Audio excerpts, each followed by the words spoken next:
Hello, and welcome to another Cloud Podcast, a podcast designed to bring you stories from the smartest minds in IT, operations, and business, and learn how they're using cloud technology to improve business and the customer experience. All right, well, welcome to another Cloud Podcast. We are excited today because we've got Larry. Now, let me help pronounce this last name, Schachter. Schachter. I knew it first time out. I think I got it pretty good. From TGM Associates. And Larry, welcome to the show. Great having you on. Great to be here. Thanks for your time. Absolutely. And of course, we have Jeff Young as well from the Confer Group here to help as a co-host today. And Jeff, how are you doing today? Doing great. Very nice to be here with you guys today, and looking forward to the conversation. Absolutely. Well, we're all rested. It's Tuesday after a long weekend. So when people are listening to this, it'll be a few weeks after, but we are happy to be back. A short week, had a good long weekend. But Larry, what I'd like to do is just for the audience to understand a little bit more about you and your background, where you came from. Why don't you give us, 2 to 3 minute just backdrop of how you got to TGM and just your career path to where you're at now as a director of technology. Yeah, well, thank you, Alex. Jeff, good to see you again. And well, I got my career started several decades ago, maybe not several, but certainly a few decades ago. And I started out in accounting and spent really the first half of my career in accounting. But, there we were in the mid 80s and somebody plopped this IBM PC on my desk and I was actually pretty taken with it. And opened it up, took it apart, learned how to use, in those days, Lotus 1, 2, 3, and, realized fairly early on that I had a natural affinity for technology. Through the 80s into the 90s, held a number of senior level financial positions, all within the real estate industry. I had been there since I left public accounting in the mid 80s. And, from that, in about the year 2000, I was able to transition out of finance and accounting and into technology. And, I looked at it, technology, there was always something new. There was always a new way of doing something, a new product. And even today, the way you would do something today is very different than how you would do it 5 or 7 years ago. Meanwhile, accounting is pretty much still the same from what it was 400 years ago. So I like the fact that, what I'm doing is new. I'm always learning. And, between that and I basically for the last 15, 20 years, I've held technology positions in real estate companies, real estate operating companies, office, retail, multifamily, which brings me to my current role at TGM, where I'm the director of technology for a multifamily owner-operator, registered investment advisor, et cetera, et cetera, et cetera. So, I love the story of going from being a CPA and being in the accounting side and going into technology, because I think the mindset is very similar, right? And just having that mindset of fixing things and getting things right and doing things right the first time. You don't want much error when you're an accountant, and you don't want much error in technology either. Well, it's interesting, part of it is that, when you're an accountant, you want things to balance and tie out. When you're an auditor, which is where I started, there's always, you want to get it close and you don't need to necessarily be exact. But there was this kind of idea when I was in accounting of taking this pile of clay and hopefully turning it into the Venus de Milo of financial statements. And I think a lot of that can be, there are a lot of parallels between, working in accounting and finance and working in technology, where it's, again, a lot of problem solving. It's how do we get to the right answer? And it makes it interesting. Sure does. I think one of the things that's intriguing by your story in those days, which Larry, I lived those days alongside of you, but I didn't come from the accounting side. I was in the IT side since school.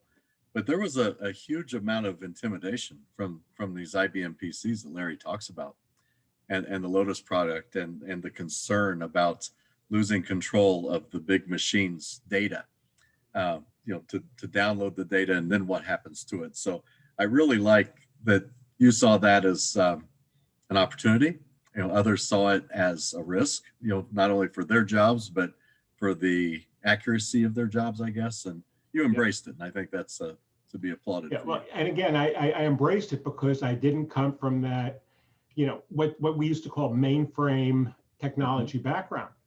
I was really schooled, starting with PCs, starting with personal computers, and kind of worked up that way, and eventually expanded into, the larger ERP systems, the larger technology platforms. We can go back to, the System 34s, the System 36s, obviously, the much larger IBM 360s and 370s. We're giving a little bit of a history lesson there, but there was a lot of that, and I saw it, on the accounting and finance side, a lot of resistance from, technology leadership at, some of these large companies that I worked at, in terms of, what is this thing that we've popped on people's desks that was basically, nothing more than a 17 column, 11 by 17, 13 column, piece of paper. Right. Right. And you mentioned audit. The thing was, I knew of companies that even mandated that, okay, you can use a tool like this and you can use Lotus, but no one is allowed to download information from the mainframe to the PC. And that sounds unbelievable that anybody would even make that stand, but they did. And you, as a former auditor, you understand why. Yeah. Because of the risk they saw coming. So. Yeah, very interesting times that moved very quickly into where we are today. Yeah, it's all come full circle, right? With the security risks. But you mentioned a little bit just about technology leadership. How have you seen that develop over the years, or even let's say like the past 10 years, as far as how IT is looked at through the organization that you're at now, or even at ones prior, on how they view IT as in that leadership role? Well, it's interesting because the role of a CIO is pretty new. It's really something that didn't exist except in the largest of companies, 15 or 20 years ago. So in many companies, unless you were a large, multinational or national company, there was, a network director or head of the network, and kind of the accounting people or the financial people, the business people really were responsible for the business applications. The network guy, if you will, excuse me, was in charge of maintaining the network. And that's really how it went. And what's happened, what I've seen over the last 10 years is just kind of this understanding that to be a successful CIO, to lead technology successfully in an organization, it's about understanding business problems, understanding business risk, working with, as we all call it, the business side, to hear their pain, to hear what hurts, and really work with them to develop solutions, and really finding out what's the problem and not going to them with, here's a product. When you start with, here's a product, generally a recipe for disaster. When you go into them and really include them, and sometimes you have to bring them along kicking and screaming, because either they don't want to be a part of it, they don't have time to be a part of it, they don't understand what they need to do.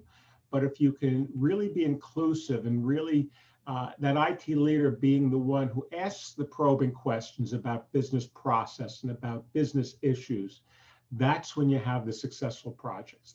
Those are the ones that, we all kind of hope for, not the ones where, you're calling for a weekly status meeting on an IT project with, 3 or 4 business people, and maybe one shows up, and, the project just drags on. And again, when it comes to technology leadership, it's really kind of, assigning deadlines, assigning reachable milestones, and really kind of being that translation between the business product, the business issues, and the business problems, and what the technology can deliver, whether that's, dealing with a vendor, dealing with hardware, the whole gamut of what's entailed with a solution to allow it to successfully address business issues.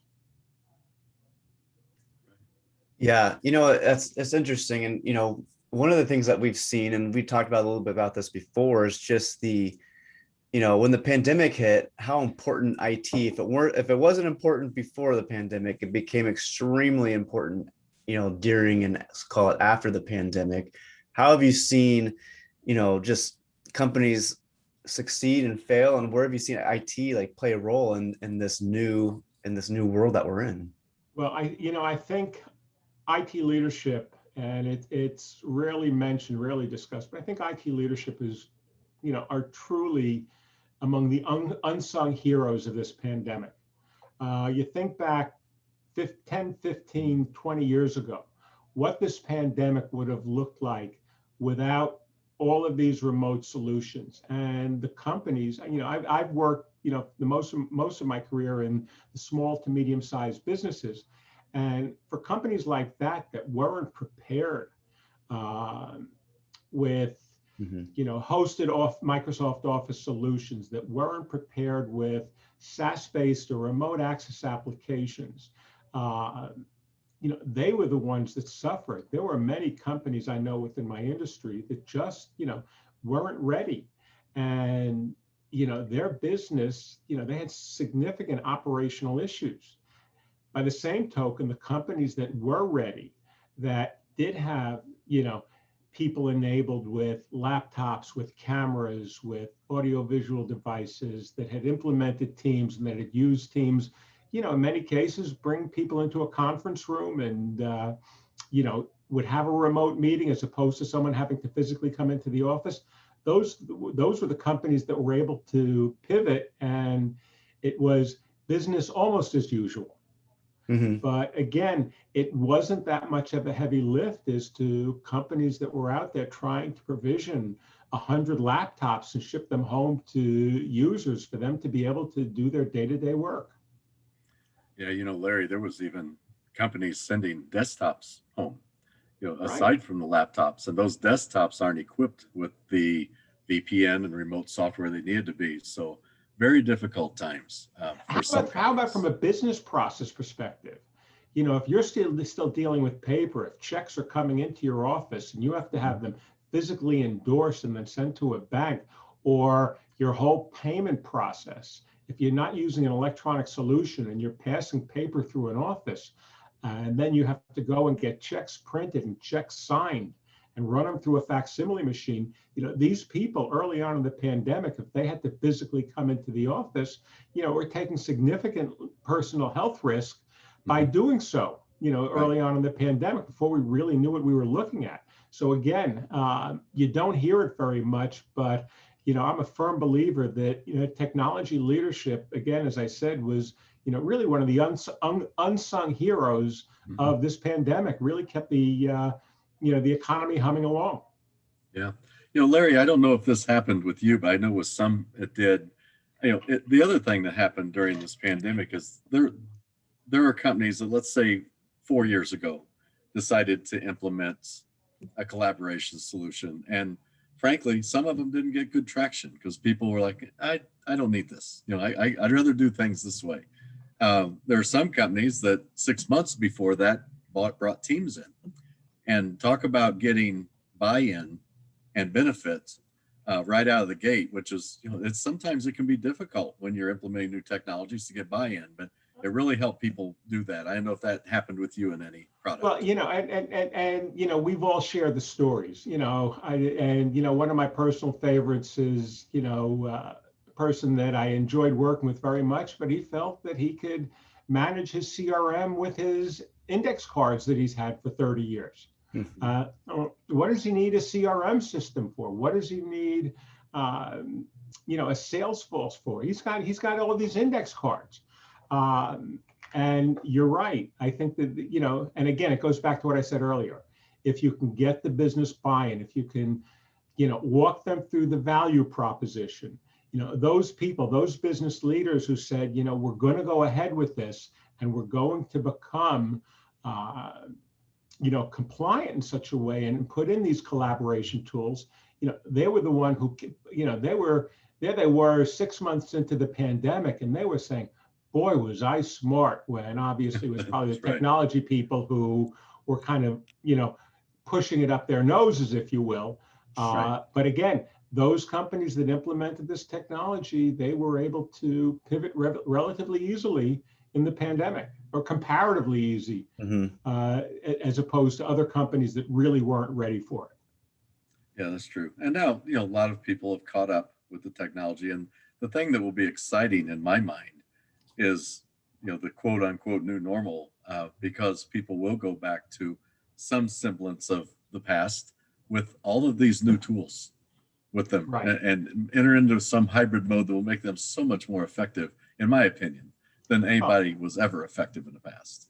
And when you look at people who work in certain areas, as I do, where getting to and from an office, it's a high barrier to entry activity. So I live a 22-mile drive from my office.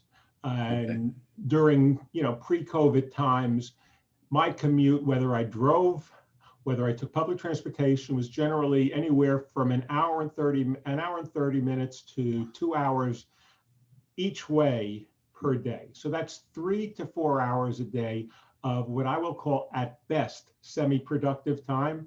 And semi-productive means that, you can pretty much respond to some emails on your phone while you're sitting while you're on public transportation, assuming you have reception, assuming, a whole host of other things. Obviously, if you're driving and you're not doing any of, hopefully not doing any of that. Hopefully. But, it's those kinds of people that now have picked up 3 to 4 hours a day in places like New York, San Francisco, Boston, Chicago, we can, just to name a few, of additional productivity time that allows, their employers to get that much more productivity, allows them to get better balance as it relates to things that they need to do around the house and with their families and things like that. And that's why I truly believe, especially in these high barrier to entry markets, that a 5-day-a-week in the office requirement is clearly a thing of the past. Oh, absolutely. Assuming your leadership is results oriented and results driven, they'll be very, they're going to be comfortable knowing that you can work from home and you can get done what needs to get done, and hit your deadlines, hit your marks, hit your quotas, whatever it is, without having to be in an office 5 days a week. And yes, you can choose that selectively for that necessary collaboration. Look, I think we're missing during these times a lot of those casual collisions, those casual conversations. I know, being new to TGM and having been hired during the pandemic, I've certainly missed a lot of that. I've had to onboard with this company during a pandemic, yes, and we have regular Teams calls, and I go into my office, approximately 1 day a week, and I do meet a handful of the people, but of the 50 people in our office, the 40, 50 people in our office, I've met face to face, maybe 7. So, I look forward to getting back to the office. I look forward to meeting these people. And again, being able to do what I do is just a lot of casual conversation. What hurts? What isn't working? What do you think could be done better? Because that's where, I can step in and say, well, let's think about this. Let's kind of develop it a little bit. And there may be a potential solution that can save, literally hours of time. Yeah. With the pandemic, we talked a little bit about, security and risk and whatnot. And essentially the companies that were behind the 8 ball when it all hit, they didn't really, may not have taken into the consideration all the risk involved of not having a disaster recovery plan or business continuity. And it became so much more than, people think, well, our building's not going to go away. It's not going to catch on fire and then everything's lost. But in a way, it got severed because no one could actually get into any office just because of the pandemic. So now it's, how do you look at risk now moving forward to make sure that these things don't happen? Because now it's like you almost have to consider anything now. Well, you do have to consider anything. And I'll go back 15 years or so. And, we were looking at, I was working for a publicly traded company at the time, and we were looking at disaster recovery and business continuity. And I remember sitting down with a consultant from a national accounting firm. We were talking about all of the potential things that could go wrong. And we were thinking, of course, of hurricanes, power outages, storms and things like that. What if they yellow tape your building? What if for whatever reason there is some kind of a chemical outbreak or something, and you physically can't, and you literally physically cannot get into your building for 60 days, 90 days. Imagine those companies during a pandemic that weren't ready, couldn't get into their building. So they literally could not get at physical data unless they had some kind of a cloud backup option or something along those lines. But, again, as I mentioned earlier, these companies that weren't prepared faced significant operating difficulties, as we were going into the pandemic, and really had to devote significant business resources and business dollars. And I'm sure trying to find consultants at that point in time, fortunately I didn't have to, but trying to find consultants in that point in time and knowledgeable assistance, must have been very difficult and very expensive. And at a time that your income level is probably at a low point that has been in 10 years, and you're needing to do a technology Certainly been uplift. impaired. Yeah, it doesn't help. Yeah. Yeah. How about, we're talking a little bit about disaster recovery, business continuity. Let's kind of shift into the next phase, which is now security and cyber threats. Obviously, the East Coast just got hammered by, Colonial Pipeline getting the ransomware attack. And the more people we talk to, the more CIOs, the more anyone in IT that has their pulse on the industry, what keeps them up at night is always cybersecurity. What's your take on, how to be prepared? Is there a framework you use to make sure that your organization is not vulnerable without giving away, obviously, things you're doing, because that's a security risk in itself, but, Well, yeah, it's, my concern is I am literally one click away from disaster. And, I have, again, I'm still fairly new with my organization, and I've kind of just, tried to educate them. And, we realize that we can have all of the most wonderful, most expensive, most pervasive security solutions in place, and I am still one click away from disaster. So I place great emphasis on user training, user testing, and I used, quite frankly, I used this Colonial Pipeline situation as, again, a way to further educate, our senior leadership about the potential issues. I work in the real estate industry, and I will tell you that I've had numerous senior executives over the years when it comes to these kinds of issues, say, who wants our data? Who wants to go after us? I had a senior executive at a very large firm tell me, who needs passwords? Why do we need passwords? We're a family business. You're a family business operating, throughout the US, in Europe and South America. You need to have passwords. And wouldn't you know, there was within months, a security related leak. So, again, you don't want to be in the position of I told you so, but it's a matter of educating. It's, and look, the news cycle is so pervasive across all fronts today. Anytime that there is an issue, the solar winds that happened right around the first of the year. Again, another example that, a quick note to a senior executive, this doesn't affect us, but this is how it could affect us, just to get them to understand the importance. Yeah. Look, I work for a real estate company. I don't work for a technology company, but right, wrong, or indifferent, technology has become so incredibly pervasive throughout all of our business processes and everything that we do. And it's the one area that can really, shut our business down, probably more so than anything else. And, that's why it's important to educate leadership, while not taking, of course, not taking them away from their core business, but making sure they understand the risk. You know, you mentioned earlier, my background, you know, going from accounting and auditing to, you know, technology leadership. And, you know, one of the things that I am most focused on is risk exposure and risk aversion and managing risk. It's one of the most important things that I do holistically for my organization is managing risk through technology. Yeah, it makes complete sense, you know, and hopefully, you know, through the pandemic and just as things are changing and more companies are relying on technology, I think it's forcing a lot of executives and CEOs to really level up their game when it comes to investing in technology on the security front and just technology in general to get them into a cloud environment to where they, you know, for working remotely and things like that.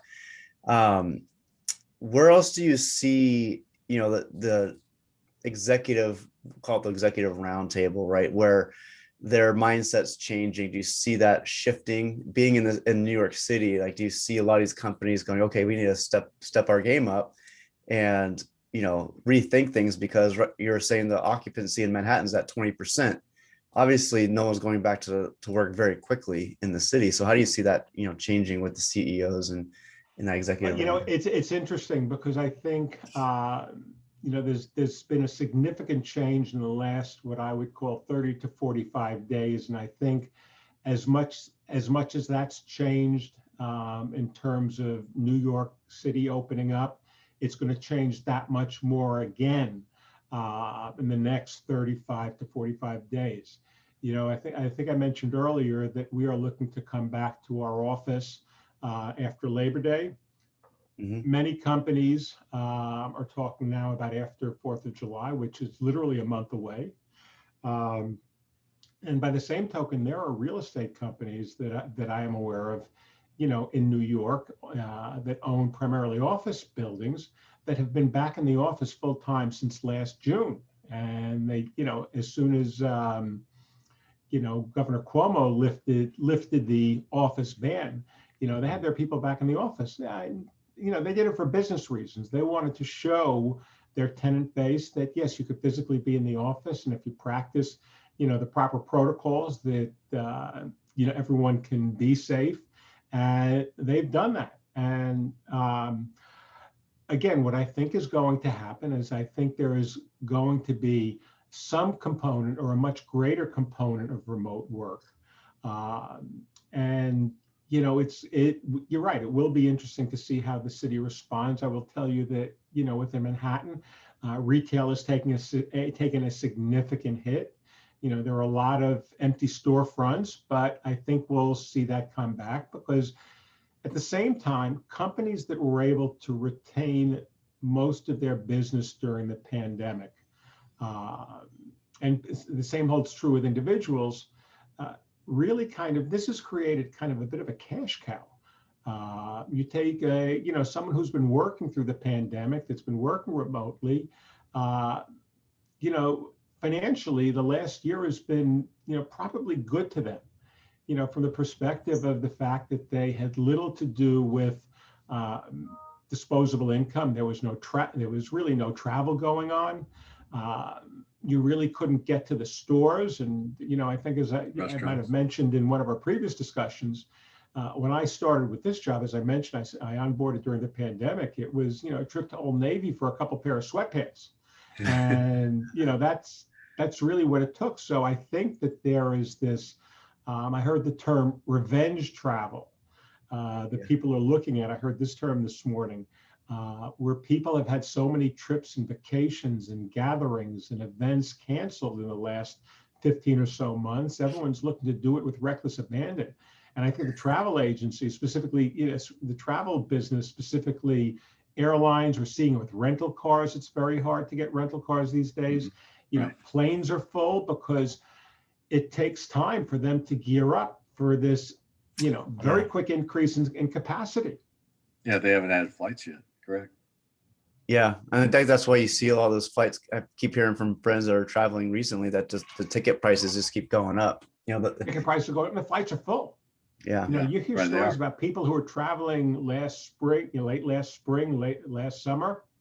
the planes were 20% full, and now the planes are full. And again, because I think we all heard the stories early on with the planes, going out to the tarmacs in Arizona to kind of sit there while their fate was determined. And now all of a sudden, everyone's starting to travel again, and we're looking at where can we go this summer.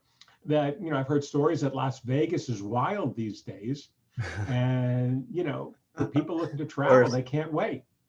I just or more wild than it normally is. Right. It's funny you mentioned. Yeah, go ahead, Jeff. Oh, I was just wanting to ask Larry, being involved in real estate, I've read, I've heard a shift from dedicated workspace to shared workspace, where companies will be wanting to, gain some physical, real estate for a week, a month for meetings, or maybe a day a week or 2 days a week, as opposed to investing in another new office building of their own. With your involvement in real estate, are you seeing that shift to shared workspace? You're hearing about reconfiguration. And, look, I think the last 20 years you saw,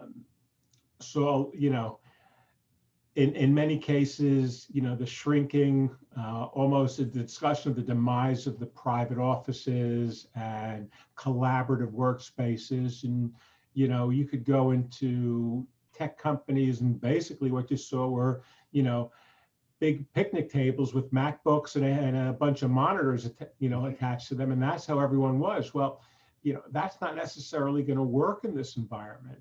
I think what you're going to be looking at is, some form of social distancing. Obviously, the barriers going up, and even kind of a hoteling situation. Who gets the offices? Maybe those that are older, those that are at risk, that have at-risk conditions, they may be the ones to get the offices. Through this whole open work plan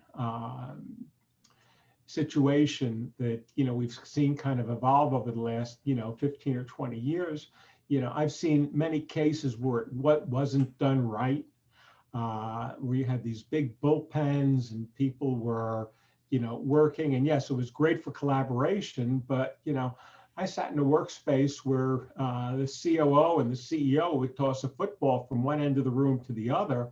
And just the visual distraction of trying to keep my eye on an email that I'm typing up while the football was going from one side of the room to the other, it made it very difficult to concentrate. So, a lot of these things were never, a lot of these offices were never built out with, proper huddle rooms or proper rooms to take a phone call with, a certain amount of quiet.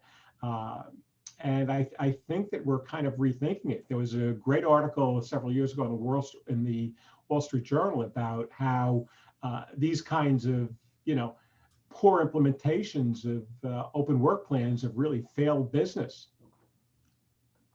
Interesting. Yeah. Yeah, definitely a distraction, right? And I think the idea was good behind it, but people still, I think, need that privacy at times. You want to have a private phone call. If you don't have a good spot for that, then you're on your cell phone walking outside the office, and Great idea, poor implementation. Yeah. And you talk about just productivity in general, right? Just the fact that you don't have to, you're talking about commuting back and forth and saving all that productivity time. Then there's a lot of loss of productivity on the open work plane as well.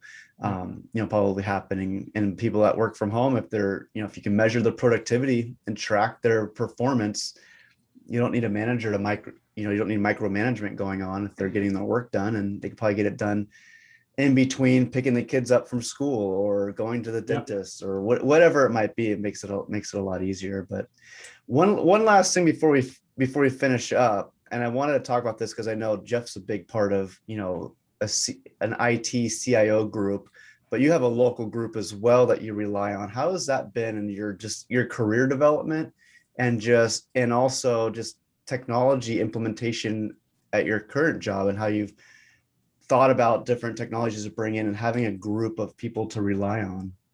It's interesting to say that because I truly believe that my peer group has played probably the most significant role in my development and advancement as a technology, in technology leadership.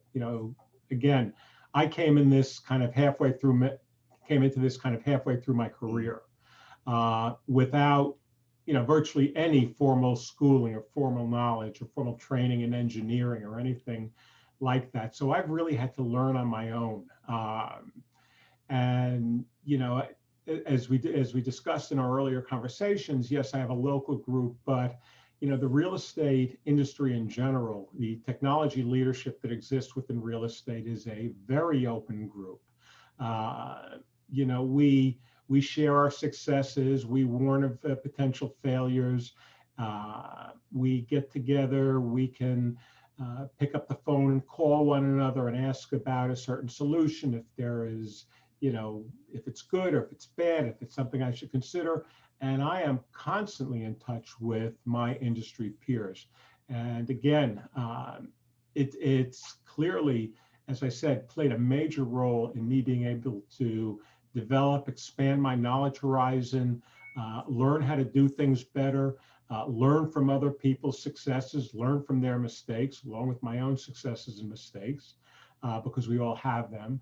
But again, I probably learn more from my involvement outside of the office than I do from just my day-to-day work of getting things done in the office.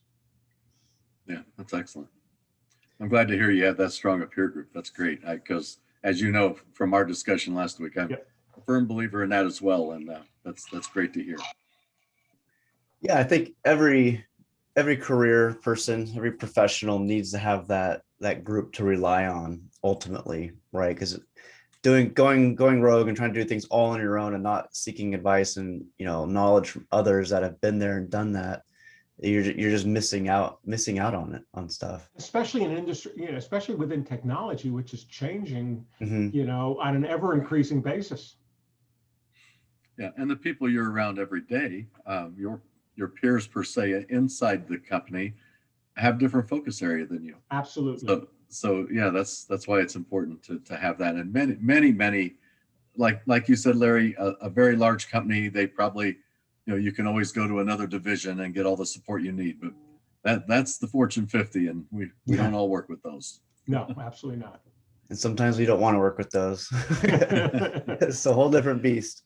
Well, Larry, I tell you, this has been great, and you've shared a lot of insights. And I think you bring a very unique perspective. I think just being like pretty much almost like ground zero with the pandemic, being right there in New York City, right? Just having a lot of insight into how you guys are the unsung heroes of the pandemic, right? It's another group that not many people have thought about that have really made all of us who lead technology within our organizations. Yeah, completely agree. And Jeff, thanks for co-hosting and co-piloting this my pleasure. With me, and it's been good. And Larry, we'll have to do this again for sure. I look forward to Larry, that. thanks for your insights. My pleasure. Thank you. Thank you. Well, that wraps up the show for today. Thanks for joining, and don't forget to join us next week as we bring another guest in to talk about the trends around cloud contact center and customer experience.